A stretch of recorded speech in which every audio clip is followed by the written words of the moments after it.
ഇടയാക്കിയ ഈ നല്ല അവസരത്തിൽ ഞാൻ ദൈവത്തെ നന്ദിയോടെ സ്തുതിക്കുന്നു.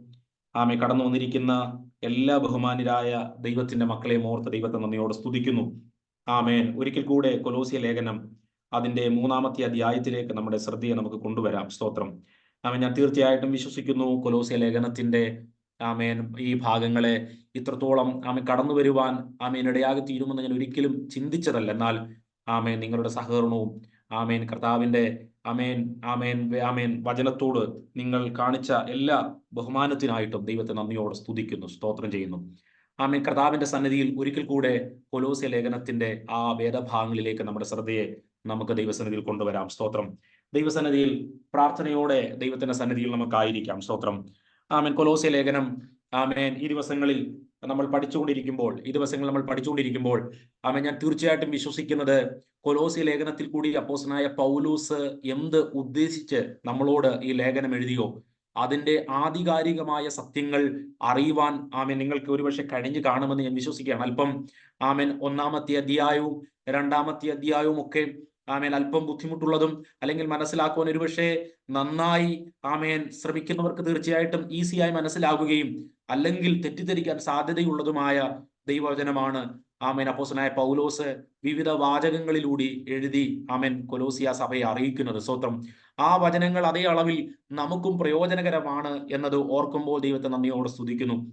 ആമേൻ. എപ്പോഴും ഞാൻ കൊലോസ്യ ലേഖനം പറയുന്നത് പോലെ അവർ ജ്ഞാനമെന്ന് വിശ്വസിച്ച ജ്ഞാനത്തിനു വേണ്ടിയല്ല നിങ്ങൾ ഓടേണ്ടതെന്ന്, അല്ലെങ്കിൽ തത്വജ്ഞാനവും വെറും വഞ്ചനയും വരുത്തുന്ന കുറച്ച് അറിവുകൾ പ്രാപിച്ചെടുക്കുക എന്നതിലൂടെ അവർക്ക് പരിപൂർണതയിലേക്ക് എത്തപ്പെടാൻ കഴിയുമെന്നുള്ള ആ പഠിപ്പിക്കലുകളും ഉപദേശങ്ങളും ശക്തമായി ദൈവസഭയിൽ ഉൾപ്പെടെ കടന്നു വന്നപ്പോൾ അപ്പോസ്തലനായ പൗലോസ് ആമേ സഭയോട് ഓർമ്മിപ്പിച്ചുണർത്തുന്നതായിരുന്നു നമ്മൾ മനസ്സിലാക്കാൻ ശ്രമിച്ചത്.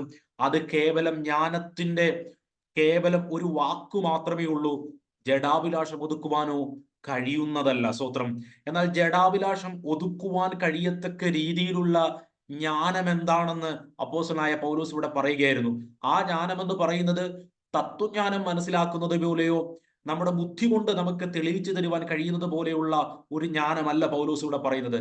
ആത്മാവിനാൽ വീണ്ടും ജനനം പ്രാപിച്ച ദൈവമക്കളെ സംബന്ധിച്ചിടത്തോളം നിസാരമായി വചനത്തിൽ നിന്ന് മനസ്സിലാക്കുവാൻ കഴിയുകയും അധികം എന്തെങ്കിലും ഉണ്ടെന്ന് ചിന്തിച്ചാൽ അത് ബുദ്ധിമുട്ടായി തീരാൻ സാധ്യതയുള്ളതും ആ വചനം പോലെ ഏറ്റെടുത്താൽ അത് അങ്ങനെ തന്നെയാണെന്ന് വ്യക്തമായി ബോധ്യപ്പെടുവാൻ ചെയ്യുന്ന ദൈവവചനങ്ങളാണ് നമ്മൾ ഇതുവരെയും ചിന്തിച്ചുകൊണ്ടിരുന്നത്. സ്തോത്രം.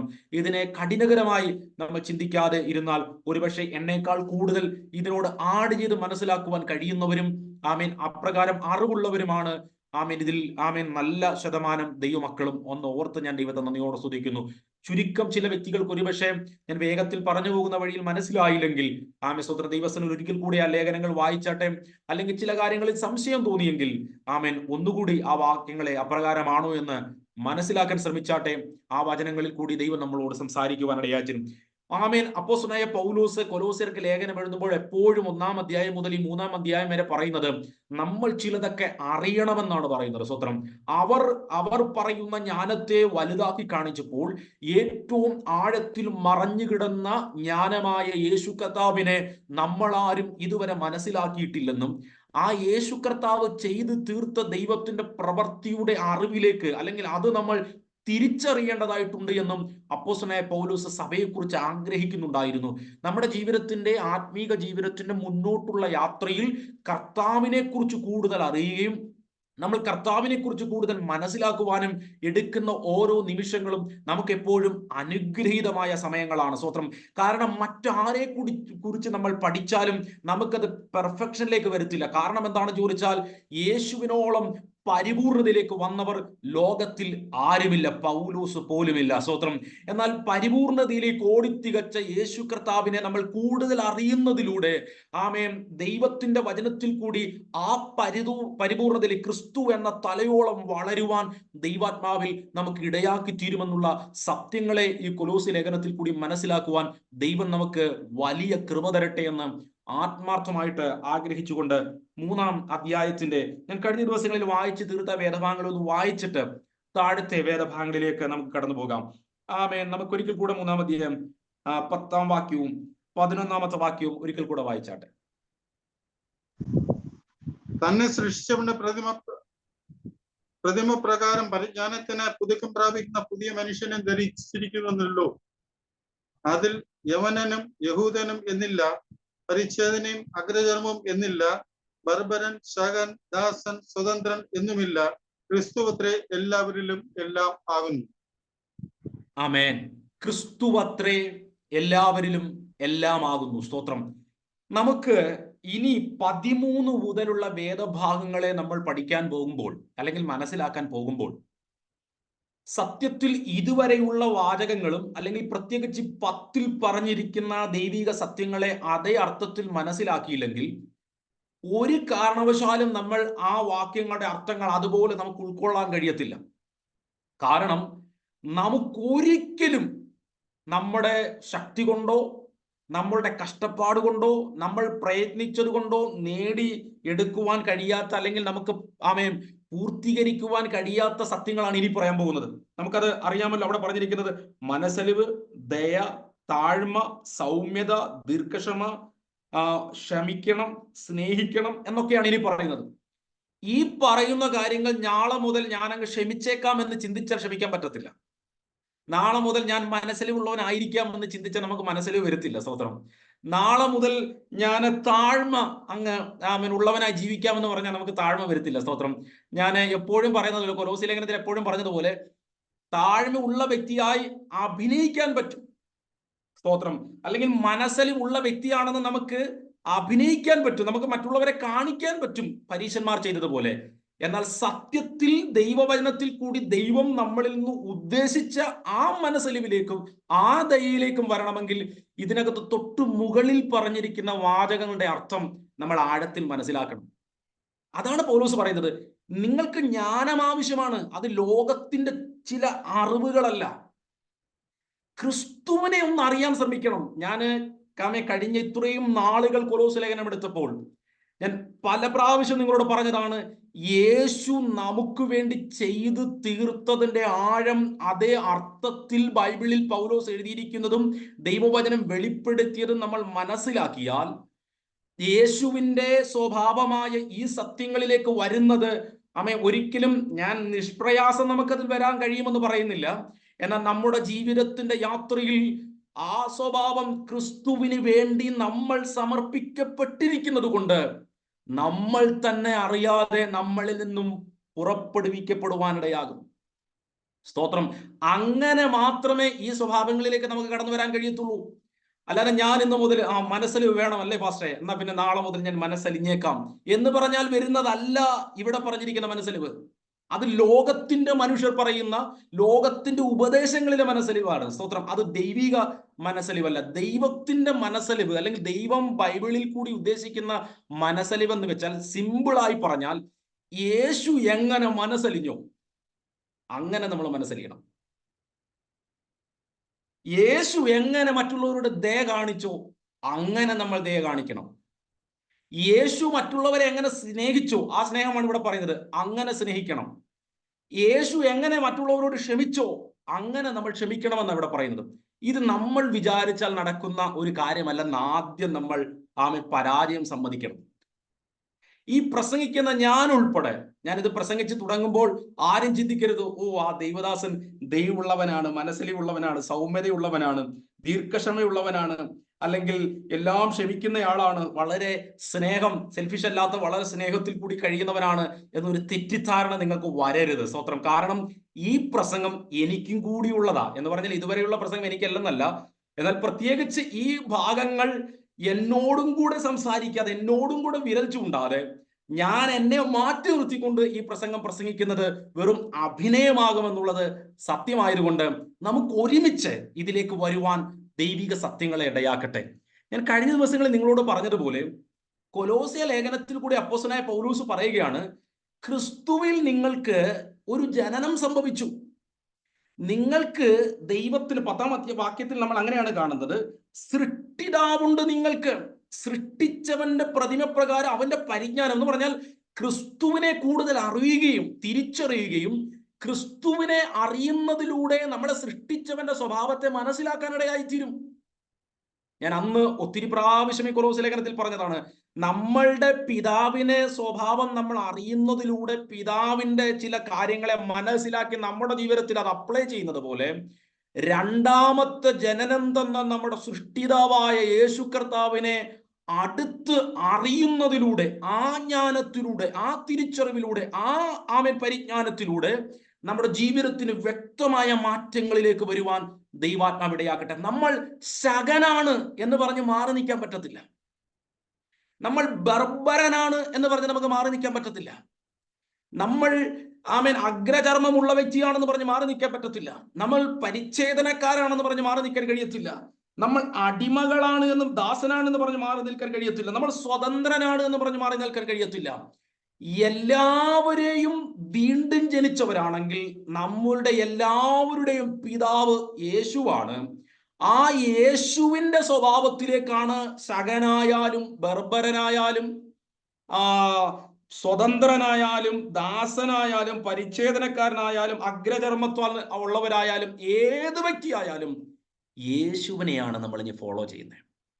ഞാൻ അന്ന് പറഞ്ഞ് നിങ്ങളോട് അവസാനിച്ചത് നിങ്ങളോളം എത്തിക്കാണുമെന്ന് വിശ്വസിക്കുക. എനിക്കൊട്ടും സ്നേഹം കിട്ടാതെ വളർന്നൊരു പശ്ചാത്തലത്തിൽ ആയതുകൊണ്ട് എൻ്റെ സ്വഭാവം ഇങ്ങനെ ആയിപ്പോയി പാസ്റ്ററെ എന്നാർക്കും പറയാൻ പറ്റത്തില്ല. കാരണം രണ്ടാമതൊരു ജനനം സംഭവിച്ചു സ്നേഹസമ്പന്നനായ യേശുവിനാൽ. എൻ്റെ ജീവിതം വളരെ കാടിന്റെ അവസ്ഥയിലായിരുന്നു ദൈവദാസൻ, അല്ലെങ്കിൽ വനത്തിന്റെ അവസ്ഥയിലായിരുന്നു ദൈവദാസനെ. ഞാൻ പുറം ലോകം കണ്ടിട്ടില്ല എന്ന് പറയുവാൻ നമുക്ക് ആർക്കും കഴിയത്തില്ല. കാരണം ദൈവം ഈ മോഡേൺ സംസ്കാരത്തിലേക്ക് വരുവാനല്ല ദൈവം നമ്മളെ വിളിക്കുന്നത്, ക്രിസ്തുവിനെ പോലെയാകാനാണ് വിളിക്കുന്നത്. ഇനി ഞാൻ ഈ വാചകങ്ങളിലേക്ക് വരുന്നതിന് മുമ്പായി ഒരു ഭാഗം കൂടെ ചേർത്ത് പറഞ്ഞോട്ടെ. എല്ലാ ദൈവമക്കൾക്കും ഭൂരിപക്ഷം ആളുകൾക്ക് അറിയാവുന്ന കാര്യം, ഒരു ദൈവ പൈതലിനെ ഒരു ദൈവ പൈതലായി തീരുമ്പോൾ സ്വർഗവും ദൈവവും ആഗ്രഹിക്കുന്നത് കേവലം ആ വ്യക്തിയെ സ്വർഗത്തിൽ കൊണ്ടുപോവുക എന്നതല്ല. നമ്മളെപ്പോഴും ചിന്തിക്കാൻ ആഗ്രഹിക്കുന്നത്, നമ്മളെപ്പോഴും അല്ലെങ്കിൽ നിരന്തരം ദൈനംദിന ജീവിതത്തിൽ ആഗ്രഹിക്കുന്നത് കാര്യമെന്ന് പറയുന്നത് എങ്ങനെയെങ്കിലും സ്വർഗത്തിൽ പോകണം. എന്നാൽ ബൈബിൾ പറയുന്നത് സ്വർഗത്തിൽ പോവുക എന്നത് ആദ്യത്തെ ഒരു ഭാഗമായിട്ടും അതിനേക്കാൾ ദൈവവചനം പ്രത്യേകിച്ച് പുതിയ നിയമ ലേഖനങ്ങളിൽ എടുത്തു കാണിക്കുന്നത് യേശുവിനെ പോലെ ആവുക എന്നുള്ളതാണ്. സ്തോത്രം. യേശുവിന്റെ സ്വഭാവത്തോട് അനുരൂപരാകുക എന്നുള്ളതാണ്. അവിടെയാണ് നമ്മൾ പരാജയപ്പെടുന്നത്, അല്ലെങ്കിൽ നമ്മുടെ ലൈഫിൽ ഇനിയുള്ള വാക്യങ്ങളെ വളരെ ചലഞ്ചായി നമ്മുടെ മുന്നിലേക്ക് വന്നു നിൽക്കുന്നത്. സ്തോത്രം. നമുക്ക് നമ്മളെ രക്ഷിച്ച നമ്മുടെ ജ്യേഷ്ഠ സഹോദരനായ യേശുവിനെ പോലെ ആകണം. അതാണ് വിളി. നമ്മൾ സ്വർഗത്തിൽ പോകാൻ വിളിക്കപ്പെട്ടത് കൊണ്ടും അതാണ് നമ്മൾ ഇനി പഠിക്കാൻ പോകുന്നത്. അപ്പൊ നമ്മൾ ആ സത്യങ്ങളെ അതുപോലെ ഉൾക്കൊണ്ടുകൊണ്ട് ഈ വചനത്തിലേക്ക് വരണം. സത്യത്തിൽ പഠിക്കുന്ന കുഞ്ഞുങ്ങളും അല്ലെങ്കിൽ ജോലി ചെയ്യുന്ന സ്ഥലത്തൊക്കെ സ്ട്രഗിൾ ചെയ്യുന്ന ഒരു പ്രോബ്ലം ഇതാണ്. ഞാൻ ഈ സ്ഥലത്ത് ഏത് സ്വഭാവം കാണിക്കണമെന്ന് ആണ് കുഞ്ഞുങ്ങളുടെയും അല്ലെങ്കിൽ യൗവനക്കാരുടെയൊക്കെ ബുദ്ധിമുട്ട്. ചില ആളുകളുടെ ഹീറോ എന്ന് പറയുന്നത് വിരാട് കോഹ്ലിയാണ്. ചില ആളുകളെ സംബന്ധിച്ചിടത്തോളം ഏതെങ്കിലും മൂവി സ്റ്റാർ ആയിരിക്കാം. ചില ആളുകൾ അവർ കണ്ടിട്ടുള്ള ഏതെങ്കിലും മോട്ടിവേഷൻ പ്രസംഗങ്ങളിൽ കൂടി കേട്ടിട്ടുള്ള അവരുടെ മോഡലായിരിക്കാം. ഒരു മോഡൽ ഒരുപക്ഷെ അവരുടെ മുന്നിൽ കണ്ടേക്കാം. എന്നാൽ ഏത് തരത്തിലുള്ള വ്യക്തിയായാലും, ശകനാകട്ടെ, ബർബരനാകട്ടെ, സ്വതന്ത്രനാകട്ടെ, ദാസനാകട്ടെ, ഏത് തരത്തിലുള്ള വ്യക്തി, ഇനി ജോലി ചെയ്യുന്നവരായാലും അല്ലാത്ത ഏത് വ്യക്തികളായാലും ക്രിസ്തു അത്രേ എല്ലാവരിലും എല്ലാം. നമുക്ക് മുമ്പിൽ മോഡലാക്കി വെക്കാനുള്ളത് ഒരു പാസ്റ്റർ അല്ല, ഒരു പ്രസംഗികനല്ല, ഒരു ഉപദേശിയല്ല, ഒരു പാട്ടുപാടുന്ന വ്യക്തിയല്ല, നമ്മുടെ മുന്നിൽ ഭക്തിയോടെ ജീവിച്ചു മരിച്ച ഒരു ആന്റിയല്ല. നമുക്കാകെ മോഡലായിട്ടുള്ളത് യേശു മാത്രമാണ്. മറ്റെല്ലാവരും പരിപൂർണരായി തീർന്നവരല്ല, ക്രിസ്തുവിനാലായി തീർന്നവരുമാണ്. ഞാൻ പറഞ്ഞത് നിങ്ങളോളം എത്തിയെന്ന് വിശ്വസിക്കുന്നു. സ്തോത്രം. നമ്മുടെ മുന്നിൽ പൗലോസിനും വരച്ചു കാണിക്കാനുള്ളത്, പൗലോസ് പിന്തുടർന്ന യേശുവിന്റെ പുറകെ വരാൻ പറഞ്ഞിട്ട് പൗലോസ് പറയുകയാണ്, നമുക്കൊരു സൃഷ്ടിതാവുണ്ട്, അവൻ തന്നെ എല്ലാവരിലും എല്ലാം ആകുന്നു. ക്രിസ്തുവാണ് നമ്മുടെ എല്ലാം. നമുക്ക് യേശുവാണെല്ലാം. നമ്മുടെ മുന്നിൽ മാതൃകയായി നമ്മൾ പോകുന്നത് ക്രിസ്തുവിനെ മാത്രമാണ്. അപ്പോഴാണ് നമുക്ക് ആവശ്യമായി വരുന്നത് ഈ ക്രിസ്തുവിനെ കൂടുതൽ അറിയുവാൻ. ഈ ക്രിസ്തുവിനെ കൂടുതൽ മനസ്സിലാക്കുവാൻ, ക്രിസ്തുവിനെ കുറിച്ച് കൂടുതൽ ഗ്രഹിക്കേണ്ട ആവശ്യം വരുന്നത്. ഒരു കാലത്തും മനസ്സിലാക്കി തീർന്നിട്ടില്ലാത്തതുപോലെയുള്ള ആഴങ്ങളാണ് ക്രിസ്തുവിൽ മറഞ്ഞു കിടക്കുന്നത്. ആ ക്രിസ്തുവിലേക്ക് മറഞ്ഞു കിടന്ന മർമ്മം അപ്പോസ്തലനായ പൗലോസ് ലേഖനങ്ങളിൽ കൂടി നമുക്ക് വെളിപ്പെടുത്തി തരുമ്പോൾ നമുക്ക് മനസ്സിലാക്കാൻ കഴിയും, കർത്താവേ, ഞാൻ പാപിയായിരുന്നു, ഞാൻ ദോഷിയായിരുന്നു, ഞാൻ ശത്രുവായിരുന്നു, ഞാൻ മോശക്കാരനായിരുന്നു, ഞാൻ ഒരിക്കലും ദൈവസന്നിധിയിൽ നിൽക്കാൻ യോഗ്യതയില്ലാത്തവനായിരുന്നു. ഇന്നും ക്രൂശിന്റെ മഹത്വം എന്റെ ജീവിതത്തിൽ വെളിപ്പെടുന്നില്ലെങ്കിൽ ഞാൻ ഇന്നും യോഗ്യതയുള്ളവനല്ല എന്നുള്ള ബോധ്യത്തിലാകുമ്പോഴാണ് ഈ വചനങ്ങളിലേക്ക് നമുക്കും നമ്മുടെ സ്വഭാവത്തെ കൊണ്ടുവരാൻ കഴിയുന്നത്. നമുക്ക് അത് മനസ്സിൽ വെച്ചുകൊണ്ട് തന്നെ 12-ാം വാക്യത്തെ നമുക്ക് വായിക്കാം. ഇത്രത്തോളം നിങ്ങളിലേക്ക് എത്തി എന്ന് ഞാൻ വിശ്വസിക്കുകയാണ്. ഞാൻ ഒന്നുകൂടെ പറയട്ടെ, നമ്മുടെ ലൈഫിൽ നോർമൽ സൃഷ്ടി നടത്തിയ ദൈവം തന്നെ രണ്ടാമതൊരു സൃഷ്ടി നടത്തി. നോർമൽ സൃഷ്ടി എല്ലാവരെയും കർത്താവ് സൃഷ്ടിച്ചു. എന്നാൽ രണ്ടാമത്തെ സൃഷ്ടി എന്ന് പറയുന്നത് ചുരുക്കം ചില ആളുകളിലേ സംഭവിച്ചിട്ടുള്ളൂ. അതാണ് നമ്മൾ ഇനി പഠിക്കാൻ പോകുന്നത്. അതിലാണ് ഉള്ളവരാണ് ഞാനും നിങ്ങളും. സ്തോത്രം. അതുകൊണ്ട് നമ്മളിൽ നിന്നും കർത്താവ് ചിലത് പ്രതീക്ഷിക്കുന്നുണ്ട്. എന്തുകൊണ്ട്? ഇത് നമ്മൾ അറിയണം. നമ്മളെ കർത്താവ് വീണ്ടും ജനിപ്പിച്ചു. അത് ഏത് തരത്തിലുള്ള വ്യക്തിയായാലും ജനിപ്പിച്ചവർ തമ്മിലും ആ സ്നേഹം വേണമെന്നാ നമ്മൾ പറയുന്നത്. ഞാനത് കഴിഞ്ഞ ദിവസങ്ങളിൽ പറഞ്ഞ് അവസാനിപ്പിച്ചത് കൊണ്ട് ഞാൻ അവിടെ നിന്നും 12-ാം വാക്യത്തിലേക്ക് പോവുകയാണ്. നിങ്ങൾ ശ്രദ്ധയോടെ ആ വേദഭാഗങ്ങളിലേക്കും നോക്കിയാട്ടെ. സ്തോത്രം. 12-ഉം 13-ഉം വാക്യങ്ങൾ, 14 വാക്യങ്ങൾ ദൈവസന്നിധിയിൽ നിന്ന് വായിച്ചാട്ടെ. അതുകൊണ്ട് ദൈവത്തിന്റെ വ്രതന്മാരും വിശുദ്ധന്മാരും പ്രിയരുമായി മനസ്സലിവ്, ദയ, താഴ്മ, സൗമ്യത, ദീർഘക്ഷമ എന്നിവ ധരിച്ചുകൊണ്ട് അന്യോന്യം പൊറുക്കുകയും ഒരുവനോട് ഒരുവന് വഴക്കുണ്ടായാൽ തമ്മിൽ ക്ഷമിക്കുകയും ചെയ്യുവേൻ. കർത്താവ് നിങ്ങളോട് ക്ഷമിച്ചതുപോലെ നിങ്ങളും ചെയ്യുവേൻ. എല്ലാറ്റിനും മീതെ സമ്പൂർണതയുടെ ബന്ധമായ സ്നേഹം ധരിപ്പിൻ. ആമേൻ. ഇവിടെ നമ്മൾ ഇനി ലേഖനത്തിൽ പറയാൻ പോകുന്ന ഉപദേശങ്ങളുടെ ഇടയിലൊക്കെ നോക്കിക്കോണം.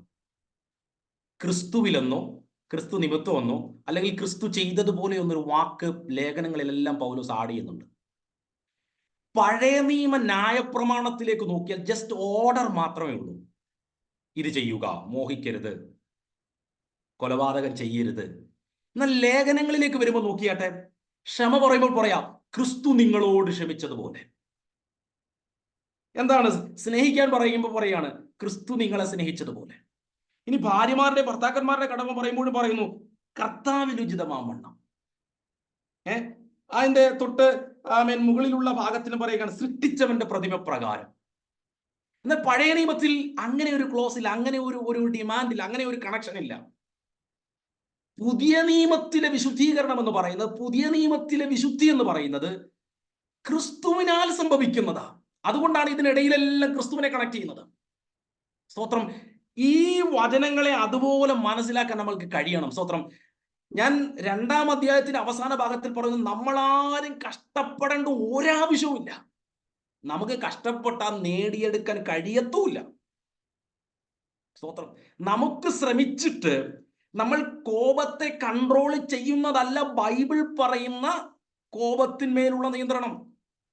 ഞാൻ അത് കോപം പറഞ്ഞപ്പോൾ പറഞ്ഞതാണ്. അതാണ് നോസ്റ്റിസിസം പഠിപ്പിച്ചുകൊണ്ടിരുന്നത്. പല ഇന്നത്തെ ക്രിസ്ത്യൻ സമൂഹങ്ങളിലും ലോകത്തിന്റെ തത്വജ്ഞാനങ്ങൾ ഉപദേശങ്ങളുടെ വാചകങ്ങളായി ക്രിസ്ത്യാനിറ്റിയുടെ തിയോളജിയോട് ചേർന്ന് സഞ്ചരിക്കുമ്പോൾ നമ്മളും ഭയപ്പെട്ടുകൊണ്ട് അതിനെ റിസ്കിലെടുക്കുവാൻ തീരുമാനിക്കുന്നു. അപകടമാണത്. നമുക്ക് നമ്മുടെ വികാരങ്ങളെ നമ്മളുടെ വ്യക്തിപരമായ ഞാനെന്ന വ്യക്തി കൊണ്ട് ഒരിക്കലും നിയന്ത്രിച്ച് ക്രിസ്തു നമ്മളിൽ ജീവിക്കാൻ നമുക്ക് പറ്റത്തില്ല. പിന്നെ എങ്ങനെ പറ്റും? നമുക്ക് ആ വാചകങ്ങളിലേക്ക് ഒന്ന് വരാം. സ്തോത്രം. എന്താണ് അപ്പോസ്തലനായ പൗലോസ് ഈ ഭാഗങ്ങളിലേക്ക് നമ്മുടെ ലൈഫിൽ വരാൻ വേണ്ടി പറയുന്നത്? ശ്രദ്ധയോടെ ഞാൻ പറയുന്നത് നിങ്ങളോളം എത്തുന്നുണ്ടെങ്കിൽ ശ്രദ്ധയോടെ ഇരുന്ന നിങ്ങൾ. അതുകൊണ്ട്, എന്തുകൊണ്ട്? ക്രിസ്തു നിങ്ങളിൽ ഒരു ജനനം സംഭവിച്ചിരിക്കുന്നത് കൊണ്ടും നിങ്ങൾ ഒരു പുതിയ സൃഷ്ടി ആയതുകൊണ്ടും നിങ്ങൾ ലോകത്തിൽ നിന്നും, നിങ്ങൾ ശകനായാലും ബർബരനായാലും അഗ്രചർമ്മിയായാലും പരിച്ഛേദനക്കാരനായാലും ദാസനായാലും സ്വതന്ത്രനായാലും ക്രിസ്തു അത്രേ നിങ്ങളിൽ എല്ലാം ആകുന്നു എന്ന് പറഞ്ഞിട്ട് പറയുക. അതുകൊണ്ട് നിങ്ങൾക്കൊരു പുതിയ ജനനം നടന്നിരിക്കുന്നത് കൊണ്ട്, അതുകൊണ്ട് ദൈവത്തിന്റെ വൃതന്മാരും വിശുദ്ധരും പ്രിയരുമായി. ഈ 3 ഭാഗങ്ങളെ നമ്മുടെ ലൈഫിൽ നമ്മൾ അറിഞ്ഞിട്ട് വേണം അടുത്ത വാക്യത്തിലേക്ക് പോകാൻ. ഞാൻ ഒന്നുകൂടെ പറയട്ടെ, ദൈവമക്കളാകാനല്ല പറയുന്നത്, ആയിത്തീർന്നവരോടാണ് പൗലോസ് സംസാരിക്കുന്നത്. അത് അതുപോലെ തന്നെ വിശ്വസിച്ചേ പറ്റൂ. നിങ്ങൾക്ക് എത്ര അവിശ്വാസത്തിന്റെ ഹൃദയം മനസ്സിൽ വന്നാലും, എത്ര സംശയം മനസ്സിൽ വന്നാലും, എത്ര പ്രത്യാശയിൽ നിങ്ങൾ നഷ്ടമാകുന്ന ചിന്ത പിശാചോ അല്ലെങ്കിൽ നമ്മുടെ തത്വജ്ഞാനോ നമ്മുടെ ബുദ്ധിയിൽ കൊണ്ടുവന്നാലും, നിങ്ങൾ വിശുദ്ധരും വൃതന്മാരും കർത്താവിന് പ്രിയരുമാണെന്ന് വിശ്വസിക്കാതെ ദയ, മനസ്സലിവ്, ദീർഘക്ഷമ, സൗമ്യത നമ്മുടെ ജീവിതത്തിൽ വരികയില്ല എന്നുള്ള സത്യം മനസ്സിലാക്കണം. ഒന്നാമത്തെ ഭാഗം പറയുകയാണ്. എന്താ പറയുന്നത്? അതുകൊണ്ട് ദൈവത്തിന്റെ വൃതന്മാർ, തിരഞ്ഞെടുക്കപ്പെട്ടവർ, സെലക്ട് ചെയ്തപ്പെട്ടവർ, എലക്ട് ചെയ്തപ്പെട്ടവർ. ഞാൻ ദൈവമക്കളെ ആ മുകളിലത്തെ വചനമായിട്ടോട്ട് കണക്ട് ചെയ്ത് പറയട്ടെ. ഞാൻ മുമ്പേ പറഞ്ഞല്ലോ, സൃഷ്ടിതാവായ ദൈവം ലോകത്തിലുള്ള സകലതിനെയും സൃഷ്ടിച്ചതിന് ശേഷം മനുഷ്യനെ സൃഷ്ടിച്ചു. ആ മനുഷ്യനെ സൃഷ്ടിച്ചതിനെ പറ്റി കൊലോസ്യ ലേഖനത്തിൽ പറയുന്നത് യേശു മുഖാന്തരം സൃഷ്ടിക്കപ്പെട്ടു. ആ മനുഷ്യൻ പരാജയപ്പെട്ടപ്പോൾ ഏത് വ്യക്തിമുഖ അല്ലെങ്കിൽ ഏത് സൃഷ്ടിതാവ് മുഖാന്തരം മനുഷ്യൻ സൃഷ്ടിക്കപ്പെട്ടു, അതേ സൃഷ്ടിതാവ് തന്നെ ഈ ലോകത്തിലേക്ക് മനുഷ്യാവതാരം എടുത്തിറങ്ങി വന്നു. അതിന് പരിഹാരം വരുത്തി. എന്നിട്ട് നമ്മളിൽ ചില ആളുകളെ, അല്ലെങ്കിൽ ലോകത്തിലുള്ള എല്ലാവരെയും അല്ല, അതിലുള്ള ചില ആളുകളെ ദൈവം മുന്നറിവിൽ നിന്നുകൊണ്ട് അറിഞ്ഞുകൊണ്ട് സെലക്ട് ചെയ്ത് ദൈവം എന്തു ചെയ്തു? രണ്ടാമതൊരു ജനനം തന്നു. ഇത് സഭ അതേ അളവിൽ ആദ്യം വിശ്വസിക്കണം. എന്ത് വിശ്വസിക്കണം? നമ്മൾ വീണ്ടും ജനിച്ചവരാണ്. പല ആളുകൾക്ക് സംശയമാണ്. ഞാൻ നിങ്ങളോട് പറയട്ടെ, ഞാനിപ്പോ താഴോട്ട് ഇരുന്ന് ഞാൻ കുറച്ച് പറയുമ്പോൾ തന്നെ നിങ്ങൾക്ക് മനസ്സിലാവും സത്യത്തിൽ നമ്മൾ വീണ്ടെടുക്കപ്പെട്ടവരാണോ എന്ന്. സംശയിക്കരുത്. വീണ്ടും ജനനം സംഭവിച്ചിട്ടുണ്ടോ എന്ന് സംശയിക്കുന്നവരാണ് നമ്മളെങ്കിൽ ഒരു കാരണവശാലും താഴോട്ട് പറയുന്ന വചനത്തിലേക്ക് നിങ്ങൾക്ക് വരാൻ പറ്റത്തില്ല. കാരണം അതിന്റെ ആവശ്യമില്ല. ആദ്യം വീണ്ടും ജനിക്കണമല്ലോ. അപ്പം ഞാനെന്ത് പറയാം, വീണ്ടും ജനനത്തെ കുറിച്ച് ഞാൻ ഒത്തിരി വട്ടം പറഞ്ഞുകൊണ്ട്, ദൈവം നമ്മുടെ ഇടയിൽ ചെയ്യുന്ന ഒരു പ്രവൃത്തിയാണ്, ജനിപ്പിക്കുന്നവനാണ്. നമ്മൾ ജനിക്കുകയാണ്. നമ്മൾ പോയിട്ട് കർത്താവിന്റെ അടുത്ത് പോയി കർത്താവ് നമ്മളെ ജനിപ്പിക്കുകയാണ്. സ്തോത്രം. വിശ്വാസത്താൽ ദൈവത്തിന്റെ കൃപയാൽ നമ്മൾ ജനിക്കുകയാണ്. ആ വാക്യങ്ങളിലേക്ക് നമുക്ക് വരാം. ശ്രദ്ധയോടെ എന്നിരുന്നാട്ടെ. ദൈവത്തിന്റെ വൃതന്മാരാണ്, തെരഞ്ഞെടുക്കപ്പെട്ടവരാണ് നമ്മൾ. യേശു യോഹന്നാന്റെ സുവിശേഷം 15-ാം അധ്യായത്തിൽ എന്താ പറയുന്നത്? ഞാൻ നിങ്ങൾ എന്നെ തിരഞ്ഞെടുത്തതല്ല, ഞാൻ നിങ്ങളെ തിരഞ്ഞെടുക്കുകയായി. സ്തോത്രം. ആ വാക്യം നിങ്ങളൊന്ന് നോക്കിയാട്ടെ. യോഹന്നാന്റെ സുവിശേഷം 15-ാം അധ്യായത്തിന്റെ സ്തോത്രം 16-ാമത്തെ വാക്യത്തിലാണ് ആ വാക്യങ്ങൾ എഴുതിയിരിക്കുന്നത്. സ്തോത്രം. 15-ാം അധ്യായത്തിന്റെ 16-ാമത്തെ വാക്യത്തിൽ എന്താണ് പറഞ്ഞിരിക്കുന്നത്? ഒന്ന് വായിച്ചാട്ടെ. അനന്തരം ഞാൻ ദാവീദിന്റെ വീണുപോയ കൂടാരത്തെ വീണ്ടും പണിയും. യോഹന്നാന്റെ സുവിശേഷം 15-ാം അധ്യായത്തിന്റെ 16.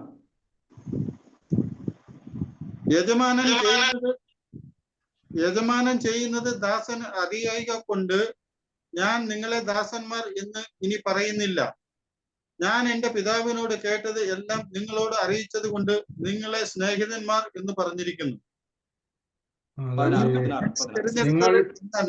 നിങ്ങൾ എന്നെ തിരഞ്ഞെടുത്തു.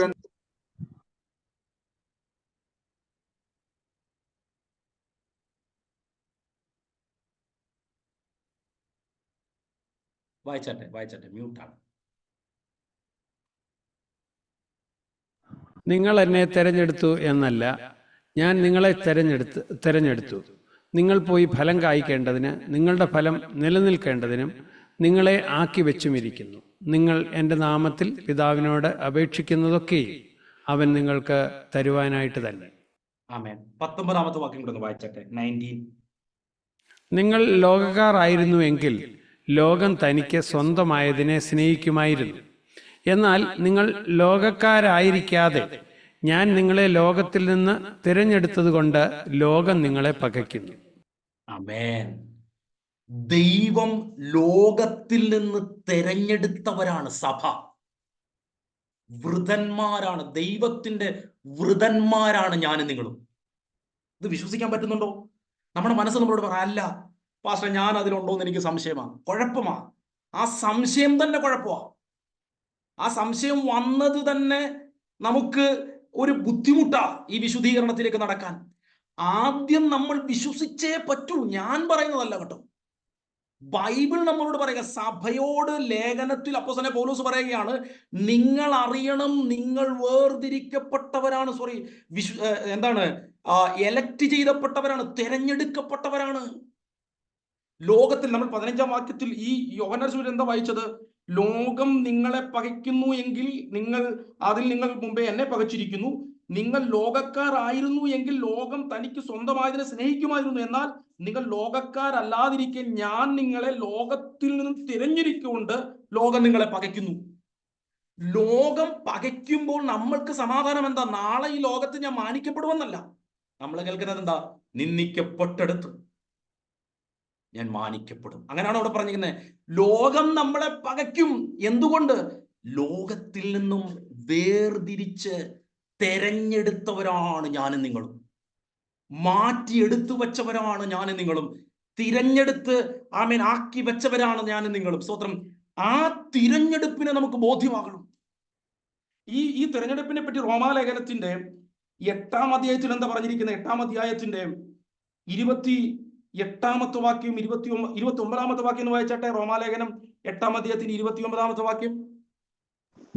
അവൻ മുന്നറിഞ്ഞവരെ തന്റെ പുത്രൻ അനേകം സഹോദരന്മാരിൽ അവന്റെ സ്വരൂപത്തോട് അനുരൂപരാകുവാൻ നിയമിച്ചിരിക്കുന്നു. ആമേൻ. എന്നിട്ട് താഴത്തെ വാക്യോട് വായിച്ചാട്ടെ.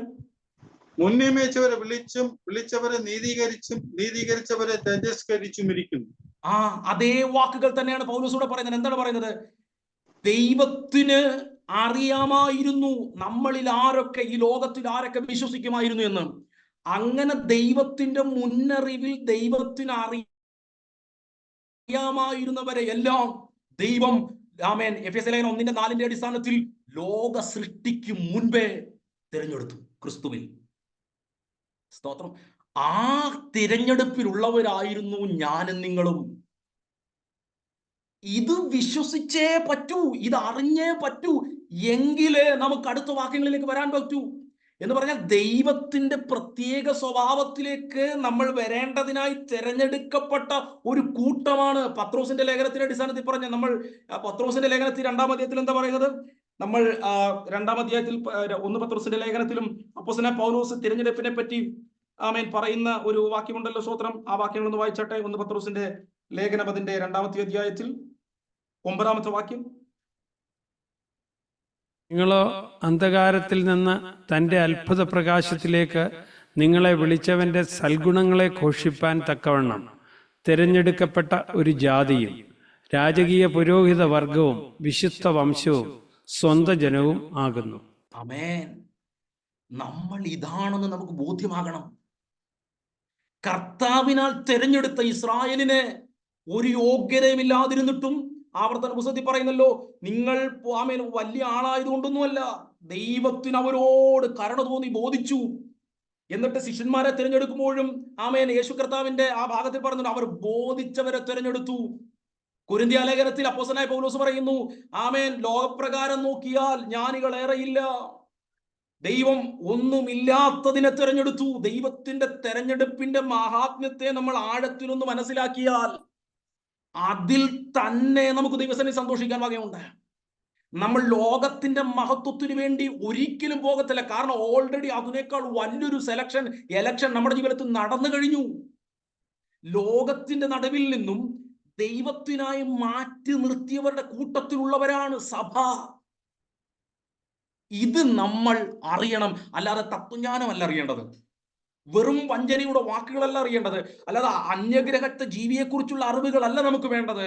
നമുക്ക് വേണ്ട ജ്ഞാനം എന്ന് പറയുന്നത് യേശു നമുക്ക് വേണ്ടി വച്ചിരിക്കുന്നതും ചെയ്തു തീർത്ത മഹത്വവും നമ്മളൊന്ന് അറിഞ്ഞോ? സ്തോത്രം. കർത്താവിനാൽ ഈ ലോകത്തിൽ നിന്നും, നിങ്ങൾ ജോലി ചെയ്യുന്ന സ്ഥലത്ത് നിങ്ങളെ കുറ്റം പറയുന്നവരെയും നിങ്ങളെ മാറ്റി നിർത്തുന്നവരെയും കുഴപ്പമില്ല, അവർ നിങ്ങളെ പകയ്ക്കുന്നത് എന്താ? അവരുടെ നടുവിൽ നിന്നും ദൈവം നിങ്ങളെ മറ്റൊരു സ്വഭാവത്തിലേക്ക് വേർതിരിച്ചെടുത്തു. എന്നിട്ട് അങ്ങ് ഉടനെ സ്വർഗത്തിൽ കൊണ്ടുപോയില്ല, ഇവിടെ വെച്ചിട്ട് എന്ത് ചെയ്യുകയാണ്? നമ്മളിപ്പോ വായിച്ച ആ റോമാലേഖനം 8-ാം അധ്യായത്തിൽ എന്താ പറയുന്നത്? അവന്റെ പുത്രനോട് അനുരൂപരാകുവാൻ വേണ്ടി മുൻ നിയമിച്ചിരിക്കുന്നു. അവൻ എന്ത് ചെയ്തു? നിയമിച്ചവരെ എന്ത് ചെയ്തെന്നാ പറഞ്ഞത്? നമ്മളിപ്പോൾ വായിച്ച മുന്നെറിഞ്ഞവരെ തന്റെ പുത്രൻ അനേകം സഹോദരൻ ആദിജാതനാകേണ്ടതിന് അവന്റെ സ്വരൂപത്തോടെ അനുരൂപരാകാൻ മുൻ നിയമിച്ചിരിക്കുന്നു. മുൻ നിയമിച്ചവരെ വിളിച്ചും വിളിച്ചവരെ നീതീകരിച്ചും നീതീകരിച്ചവരെ തേജസ്കരിച്ചും ഇരിക്കുന്നു. സ്തോത്രം. ഈ ദൈവിക തെരഞ്ഞെടുപ്പിന്റെ ആഴം നമ്മൾ അതുപോലെ മനസ്സിലാക്കുമ്പോൾ എന്തിനാ ഞാൻ എന്റെ യേശുവിനെ പോലെ ആകേണ്ടതെന്ന് മനസ്സിലാവുന്നത്. നമ്മൾ പ്രസംഗങ്ങൾ കേട്ടിട്ടുള്ളതാണല്ലോ. ദൈവത്തിന് യോഹന്നാന്റെ സുവിശേഷം 3-ാം അധ്യായത്തിന്റെ 16-ാമത്തെ വാക്യത്തിൽ എന്താ പറയുന്നത്? തന്റെ ഏകജാതനായ പുത്രനിൽ വിശ്വസിക്കുന്ന ഏവനും നശിച്ചു പോകാതെ നിത്യജീവൻ പ്രാപിക്കേണ്ടതിന് ദൈവം അവനെ നൽകുവാൻ തക്കവണ്ണം ലോകത്തെ സ്നേഹിച്ചു എന്ന് പറഞ്ഞാൽ തന്റെ ഏകജാതനായിരുന്നു ക്രിസ്തു. എന്ന റോമാലേഖനത്തിൽ പറയുക, ഈ ആമേൻ എന്താണ് ഇവിടെ പറഞ്ഞത്?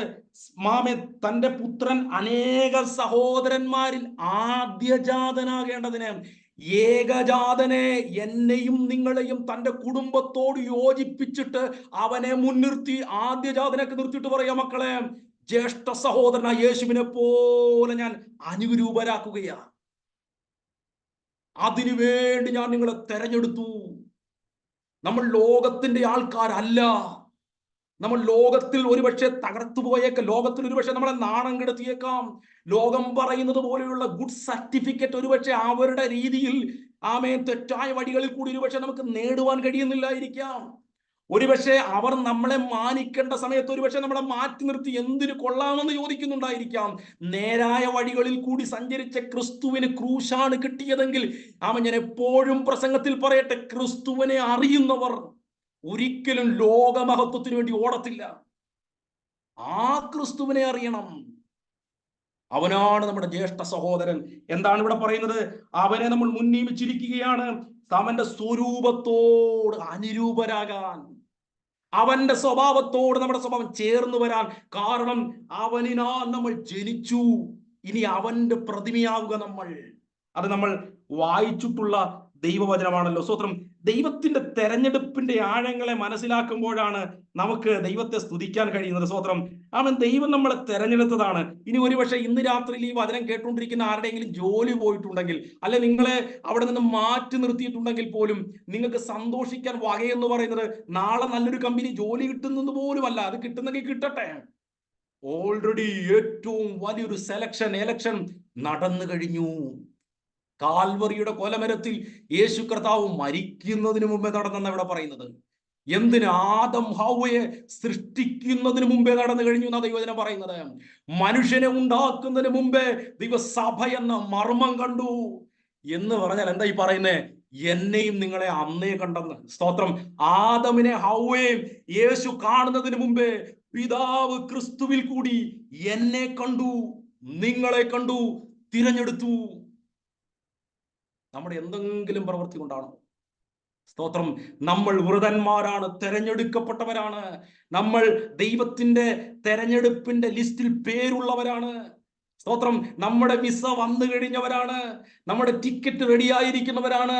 നമുക്ക് കർത്താവ് താൻ ഗംഭീരതാളത്തോടെ കടന്നു വരുമ്പോൾ പോകാൻ റെഡിയായിരിക്കുന്നവരുടെ കൂട്ടത്തിലുള്ളതാണ് സഭ.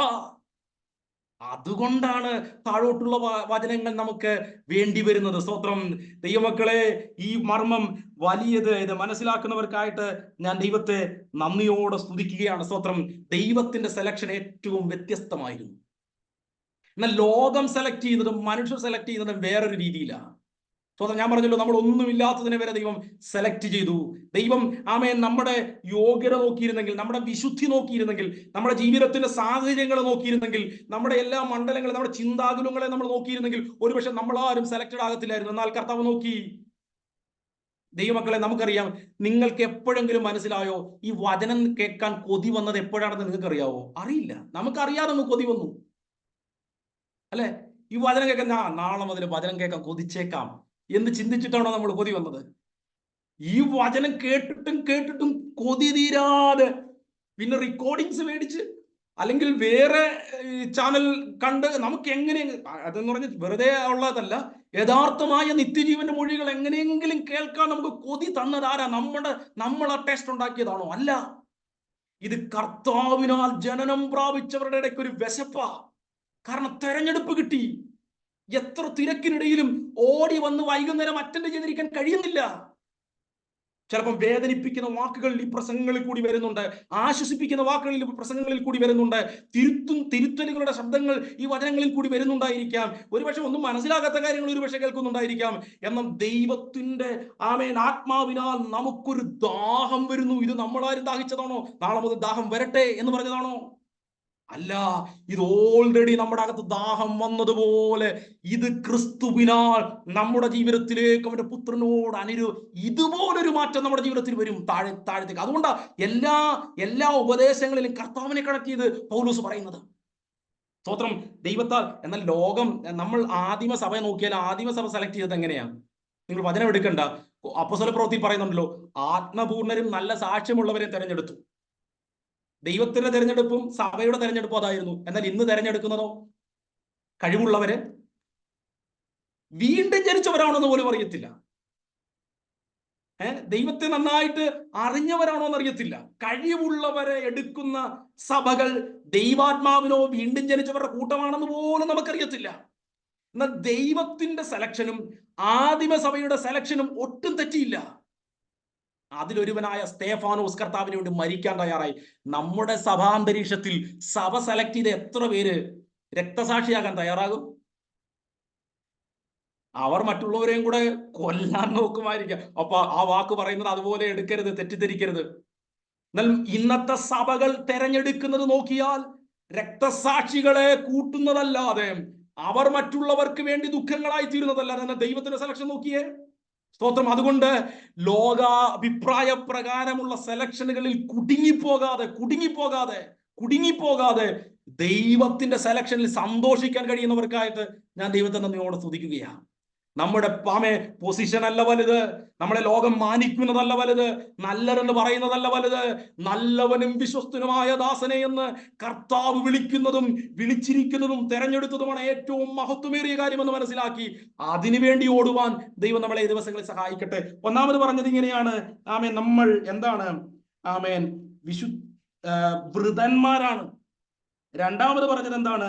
വിശുദ്ധരാണ്, വേർതിരിക്കപ്പെട്ടവർ, ദൈവത്തിന്റെ പ്രവർത്തിക്കായി തിരഞ്ഞെടുക്കപ്പെട്ടവരാണ് വിശുദ്ധരെന്ന് സംഖ്യാപുസ്തകത്തിലുണ്ട്. കോരഹിന്റെ കാര്യം പറയുമ്പോൾ അവിടെ ഇരിക്കുകയാണ്, തെരഞ്ഞെടുക്കപ്പെട്ടവരാണ് വിശുദ്ധന്മാർ. ലേവ്യന്മാരെ പറ്റി പറയുമ്പോൾ, ദൈവമക്കളെ, ആ പുരോഹിത വർഗത്തിലേക്ക് തെരഞ്ഞെടുക്കപ്പെട്ടവരാണ് ഞാനും നിങ്ങളും. ഇനി ഞാൻ വിശുദ്ധന്മാരെ പറ്റി ഈ കൊലോസ്യ ലേഖനത്തിൽ നിന്ന് തന്നെ മറ്റൊത്തിരി ഭേദഭാഗങ്ങൾ ഉണ്ടെങ്കിലും കൊലോസ്യ ലേഖനത്തിലെ 2-3 വാക്കുകൾ പറഞ്ഞ് ദൈവസന്നിധിയിൽ വിശുദ്ധന്മാർ എന്ന് പറയുന്നത് എന്താണ് എന്നൊന്ന് നമുക്കൊന്ന് മനസ്സിലാക്കാൻ ചുരുക്കം ചില മിനിറ്റുകൾ കൊണ്ടൊന്ന് ശ്രമിക്കാം. സ്തോത്രം. കൊലോസ്യ ലേഖനം 1:12 ആദ്യം ഒന്ന് വായിച്ചാട്ടെ. കൊലോസിയൻസ് ചാപ്റ്റർ 1:12 ആദ്യ ഭാഗം മുതലേ വായിച്ചാട്ടെ. സ്തോത്രം. അതിന്റെ തൊട്ട് ആദ്യം കിടക്കുന്ന സ്ഥലം മുതലേ, അല്ലെങ്കിൽ 11 മുതൽ വായിച്ചാട്ടെ. യേശുവിന്റെ അപ്പോസ്തലനായ പൗലോസും സഹോദരനായ തിമോത്തിയോസും 1-ാം അധ്യായത്തിന്റെ 11 മുതലുള്ള ആദ്യം മുതലുള്ള ഭാഗം. 11-ാം വാക്യം മുതൽ വായിച്ചട്ടെ. സകല സഹിഷ്ണുതയ്ക്കും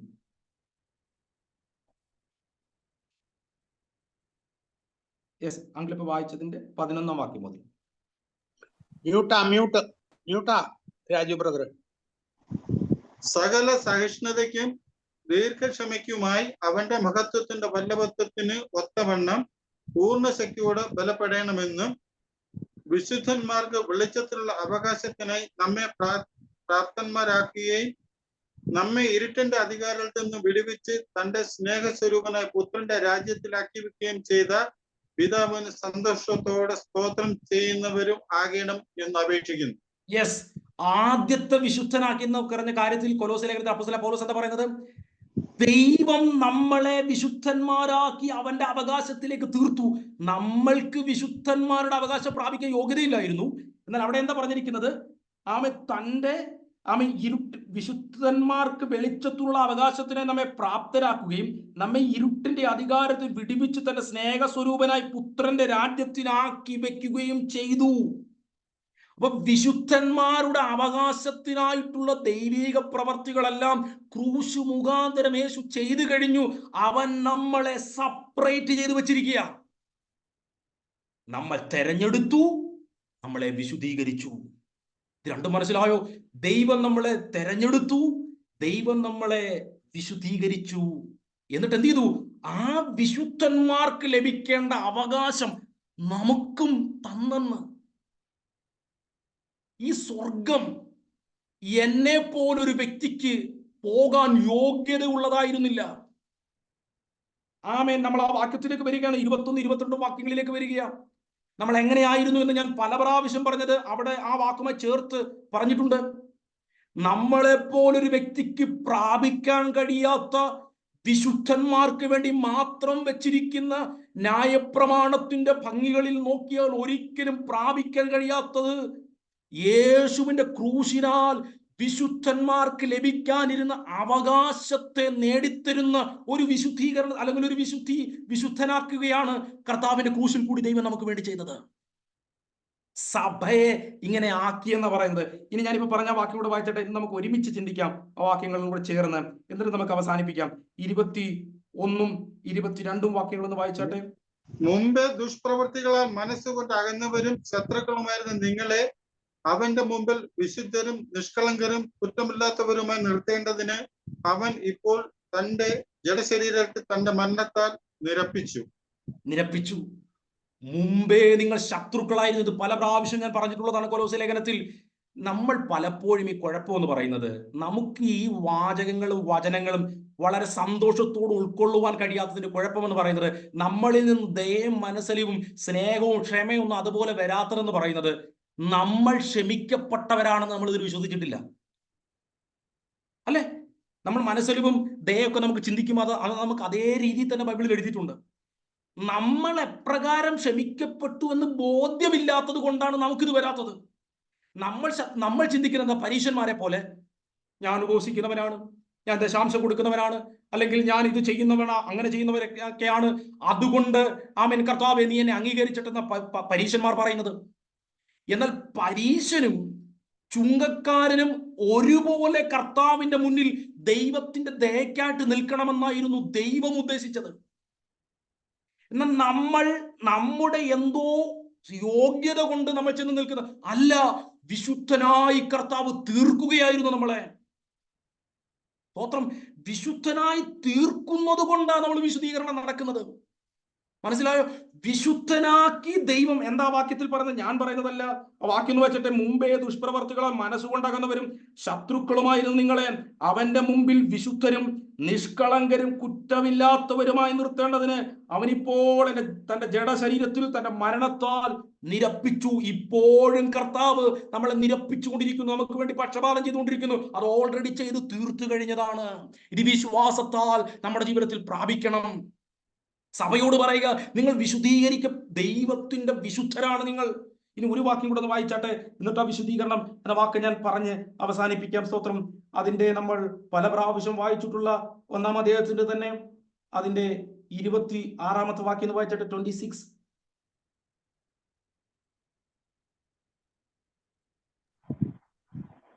അത് പൂർവ്വകാലങ്ങൾക്കും തലമുറകൾക്കും മറഞ്ഞു കിടന്ന മർമ്മം എങ്കിലും ഇപ്പോൾ അവന്റെ വിശുദ്ധന്മാർക്ക് വെളിപ്പെട്ടിരിക്കുന്നു. ഇനി ഞാനിത് പറഞ്ഞ് അവസാനിപ്പിക്കാൻ ശ്രദ്ധയോടെ ഇരുന്നാട്ടെ. ഇവിടെ എന്താ പൗലോസ് പറയുന്നത്?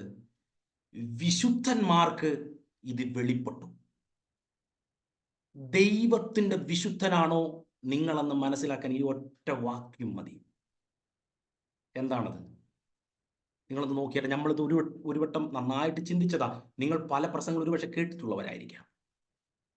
ക്രിസ്തു ആരെന്ന് യഥാർത്ഥമായി ബോധ്യമാക്കിയവർ ദൈവത്തിന്റെ വിശുദ്ധന്മാരാണ്. അല്ലാത്ത ആർക്കും എന്ന് മനസ്സിലാക്കാൻ പറ്റത്തില്ല. സിമ്പിൾ. ഈ ലേഖനത്തിന്റെ അടിസ്ഥാനത്തിൽ മാത്രം ഞാൻ പറയുകയാണ്. നമ്മുടെ ബുദ്ധി കൊണ്ടോ ജ്ഞാനം കൊണ്ടോ അറിവ് കൊണ്ടോ ഒരു പ്രത്യേക തലത്തിലോ ഒന്നും ക്രിസ്തു എന്ന മർമ്മത്തെ ആർക്കും മനസ്സിലാക്കാൻ പറ്റത്തില്ല. ഇത് വിശുദ്ധന്മാർക്ക് മാത്രമേ പറ്റൂ. എന്ന് പറഞ്ഞാൽ വീണ്ടും ജനിച്ചവർക്ക് മാത്രമേ പറ്റൂ. ഇത് ബൈബിൾ നമ്മൾ പല ലേഖനങ്ങളിൽ ഇതുണ്ട്, ഞാൻ ഇവിടം വെച്ച് മാത്രം പറയുകയാണ്.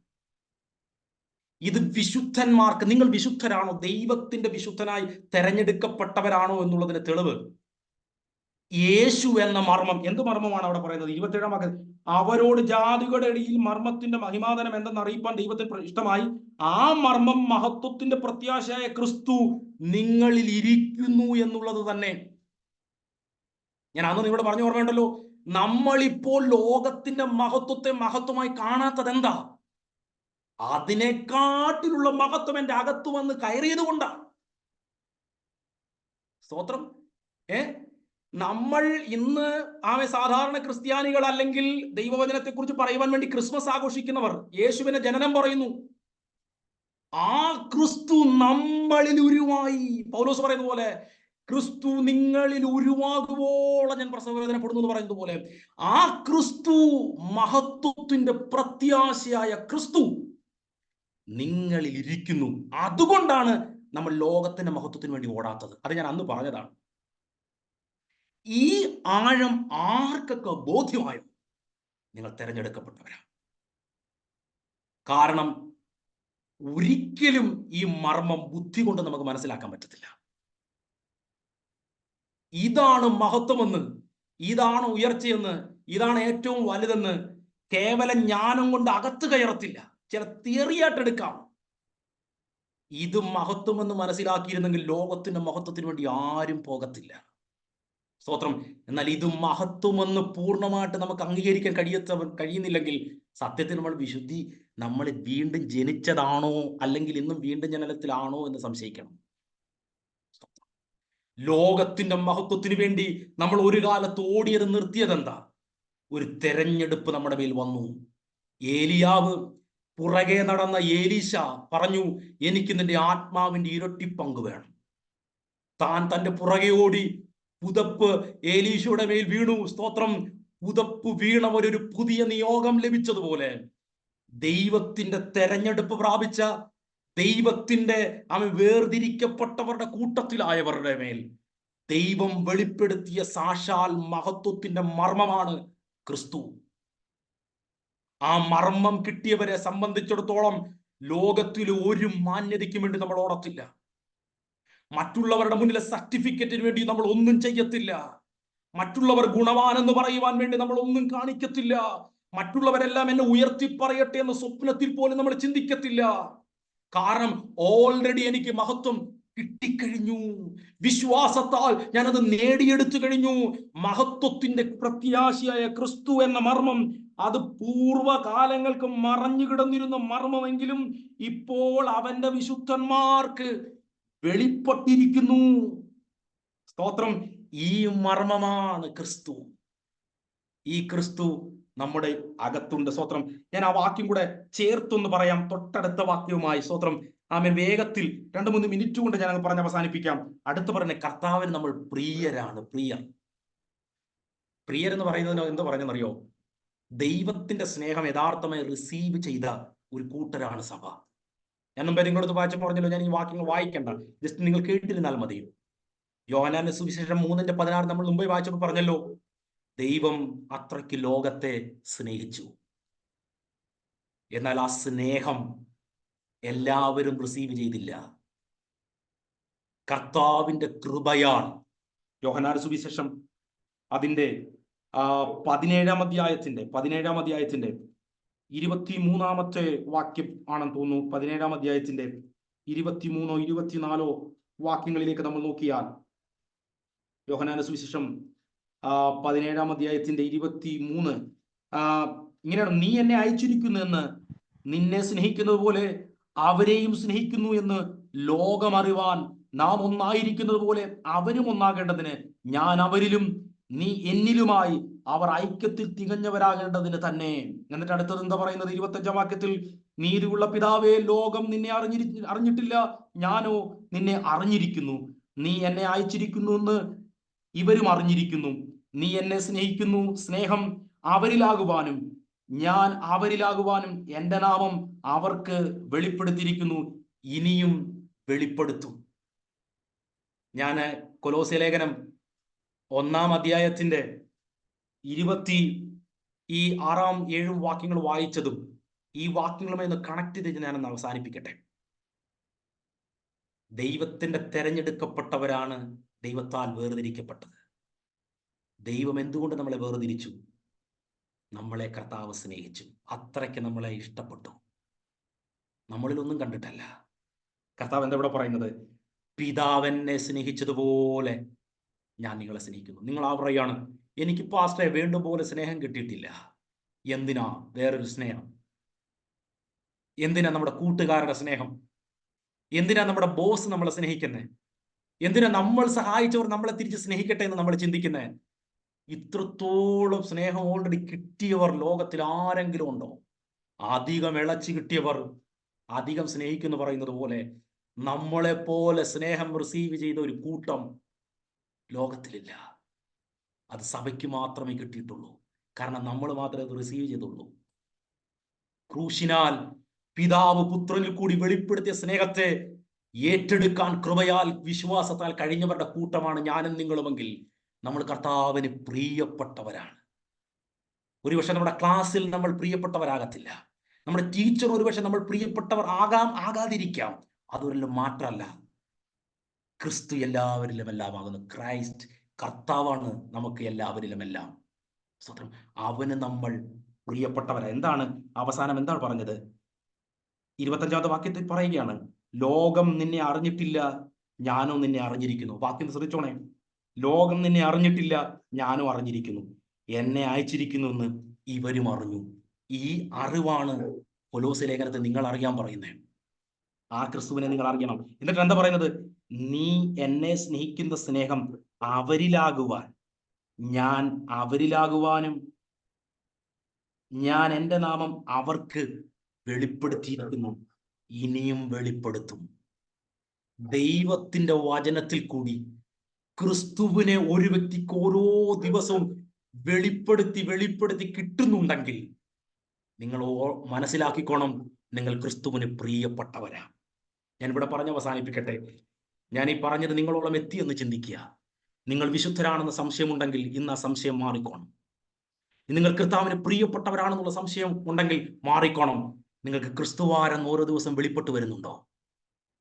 യേശുവിനെ കുറിച്ചുള്ള ബോധ്യങ്ങളിലേക്ക് നിങ്ങളെ ദൈവവചനത്തിൽ കൂടിയും നിങ്ങളുടെ ജീവിതത്തിന്റെ യാഥാർത്ഥ്യങ്ങളിൽ കൂടി നിങ്ങൾക്ക് മനസ്സിലാകുന്നുണ്ടോ? നിങ്ങൾ ഒരുപക്ഷെ നിങ്ങൾ ജോലി ചെയ്യുന്ന സ്ഥലത്ത് സംഭവിക്കുമ്പോൾ ഒരു വ്യക്തി നിങ്ങളെ നാണം കെടുത്തി. ഉടനെ നമ്മൾക്ക് മനസ്സിലാകിയ, നാഥന് മുൾമുടി നൽകിയ ഈ ലോകത്തിൽ എനിക്ക് എന്തിനാ മാന്യത? ക്രിസ്തുവിനെ കാണാൻ പറ്റുമോ ഇവിടെ? നിങ്ങൾ ക്രിസ്തുവിന് പ്രിയപ്പെട്ടവരാ. നിങ്ങൾ ഒരുപക്ഷെ ലോകത്തിൽ നിന്നും മാറ്റി നിർത്തി ലോകം നിങ്ങളെ പകച്ചോ, ഭാരപ്പെടണ്ട. നിങ്ങൾ വിശുദ്ധരാണ്. കാരണം ക്രിസ്തുവിനെ അവിടെയും നിങ്ങൾക്ക് അനുഭവിക്കാൻ കഴിഞ്ഞു.